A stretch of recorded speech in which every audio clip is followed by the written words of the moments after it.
حبايبي اللي وحشون، ازيكم يا حبايبي؟ عاملين ايه؟ يا رب تكونوا دايما في خير. اتاخرت عليكم شويه، معلش، كان عندي حاله وفاه. حماتي امي التانية، ربنا يرحمها ويغفر لها ويسامحها، هي اموات المسلمين اجمعين يا رب. وشكرا لكل اللي عزاني ووقف بجنبي.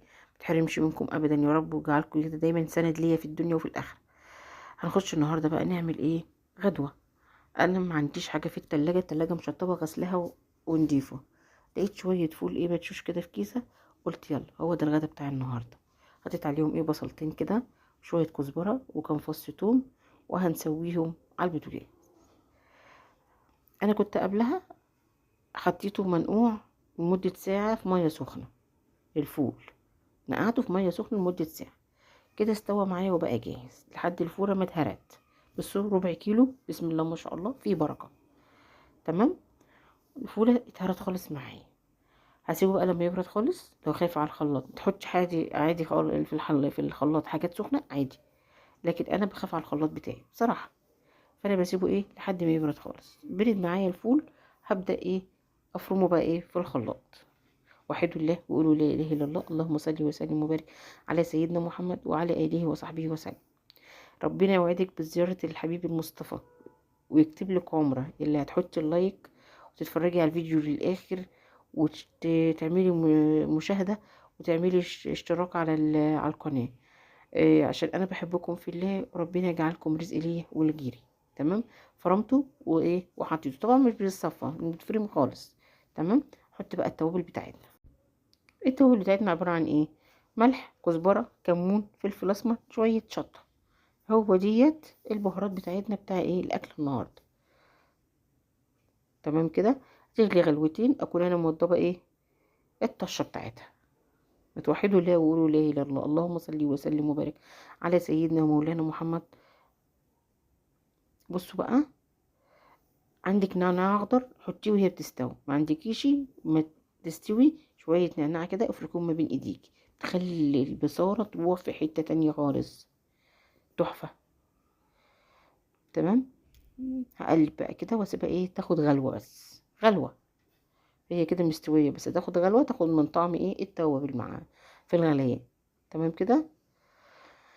اللهم صل وسلم وبارك على سيدنا محمد وعلى اله وصحبه وسلم. كنت خرطت البصل انا وانا واقفه، يعني بكون بعمل حاجه بسيبها على ما بتتسبك، على ما بتستوي، على ما بتغلي، بكون بعمل ايه في ايدي حاجه تانية بعملها. كنت قطعت البصل. عندي شويه بصل كده، بصلتين كبار كده بيض، ما تستخسريش في الاكله دي بصل. طبعا البصل والثوم الايام ديت دور البرد جامد، فالبصل والثوم مضاد حيوي حلو في الاكل، فلا نكتر ولا نستخسر. تمام. هنحط بقى شويه البصل دول نحمرهم،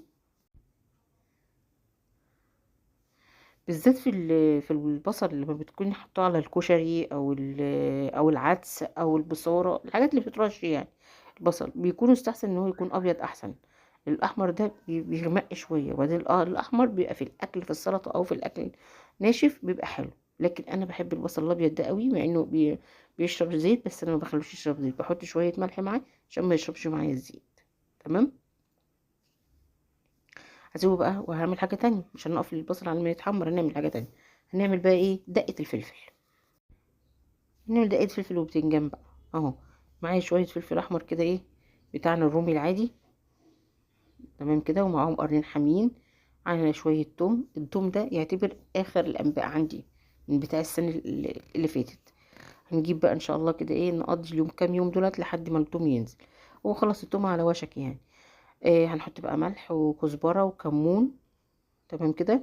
وشويه شطه بصوت، ونحط ليمون ونحط خل، ونفرمه فرم كويس لحد ايه ما يوصل معانا بالجمال ده. الدقه دي تحفه. معاكي بقى في بتنجان، معاكي في فلفل، معاكي في اللهم صل وسلم وبارك عليه، مع السمك، مع السلطه، ما بتقولش لا. اه البصل بدأ يتحمر اهوت معايا. هسيبه بقى لما ياخد اللون ايه الوردي الحلو. برضو انا مش واقفه، بعمل حاجه تانية. تمام. احط بقى شويه ملح عشان يمتص الميه كلها اللي في البصله. توحدوا الله. اللهم صل وسلم وبارك على سيدنا محمد وعلى اله وصحبه وسلم. البتنجان كبير شويه، بس ليه بقى؟ انا في اوقات كده بحب البتنجانه تكون فيها لحم، يعني ما تكونش يا دوبك اللي تتحمر تبقى ناشفه، لا في التحمير بالذات تجيبي البتنجانه اللي فيها لحم، تكون كبيره حبه، تعرفي تاكلي منها وتغمسي منها.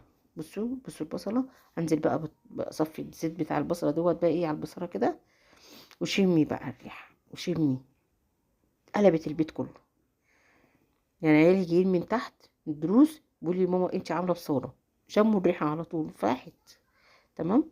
عندي بقى البتنجان هقليه اهوت، وعندي شويه كمان فلفل، بيحبوا الفلفل قوي معاها بالعيش اهو. انا بسيب العلق كده في البتنجان، يا دوبك بشقها اتنين، بغسلها وبشقها اتنين.